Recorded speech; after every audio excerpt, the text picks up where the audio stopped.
In this video, I'm going to talk about external feng shui.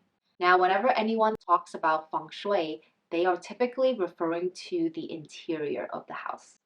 But our external landscape has a significant impact on our well-being. To start, let's define what is considered external feng shui. External feng shui looks at the surrounding landform around your property. That includes open space, mountain ranges, and bodies of water. And if you live in more urban settings, that landform changes from mountains and water to buildings and busy streets. So why is this important? Well, our external environment has forces that are much stronger than any object in our interior space can generate. So the landform surrounding our property has a much bigger influence on us than it seems. Suppose we look at the lake near your house. Even if it seems calm and peaceful, a gust of wind can create so many ripple effects that your living room fan, for example, simply cannot compare.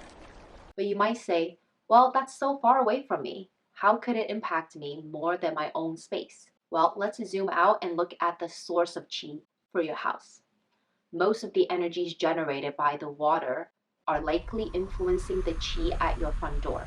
Therefore, however calm or turbulent the qi is by the river, that is likely what's coming through your front door, and by extension, moving through your space. Similarly, if you live near a factory or a highway, then that activity is influencing the quality of the qi that is flowing through your space. So we agree to some extent that our external environment has an impact on us. But you might ask, when and how do you apply external feng shui? Well, external feng shui should be prioritized during the house hunting or the house building phase, just like you would with considering the school districts and the neighborhood crime rate. Let's use an example to demonstrate this. Let's say you are considering to buy a house within a gated community. The first step is to zoom out and check the landscape around the gated community. Here are some high-level guidance. If you have to choose to be near a luscious mountain or a bare and jagged mountain, then you should pick the house closest to the luscious mountain. At least have it behind you. And if you have to choose between opposite sides of the gated community, pick the side that is less aggressive in terms of activity. If you have to choose between different elevations, it is generally safest to pick the middle because you risk not having any support if you are on top.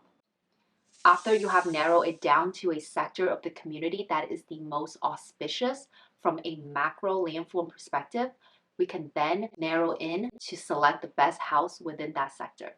Here, we will zoom in to check the micro landform surrounding the house itself. Here is some high-level guidance. If the street is curved, you should pick the house where the street hugs your house instead of repelling it. You also want to ensure that your house is not at the end of the road or at a T-junction. There are exceptions to this rule, but generally speaking, both of these scenarios create excessive sa-qi, directing towards the front door. And you'll want to ensure that the qi is relatively balanced on either side of the house. At a more advanced level, you should also consult the energetic blueprint of the property to see where the auspicious directions are and then check for qi activation in that direction. For example, if you are choosing between a corner house and a house in the middle of the block, then you should check the energetic blueprint of the house on the side near the street and see how the house will receive the energy.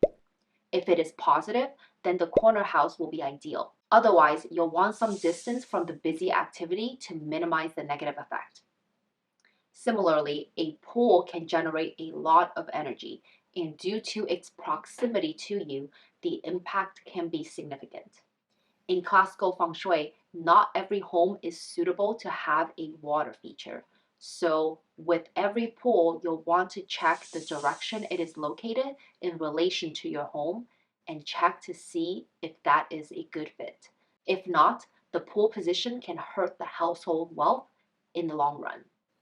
Now, obviously, these are all hypothetical examples. Finding a home that checks all these boxes in real life is much more difficult. They do exist, so I wish you the best of luck if you are currently house hunting. By the way, if you want to know what your energetic blueprint is, or simply figure out whether your space has good or bad feng shui, then you should definitely check out my Feng Shui Lab. It is a series that I created to help you feng shui your space, and in less than 1 week, you can have a feng shui approved home. So if you want to check that out, you can find the link in the description below. And if you enjoyed this video, you might also like my front door feng shui video, where I discuss everything related to your front door and how to make it more auspicious. Thank you so much for watching, and I'll see you in the next video.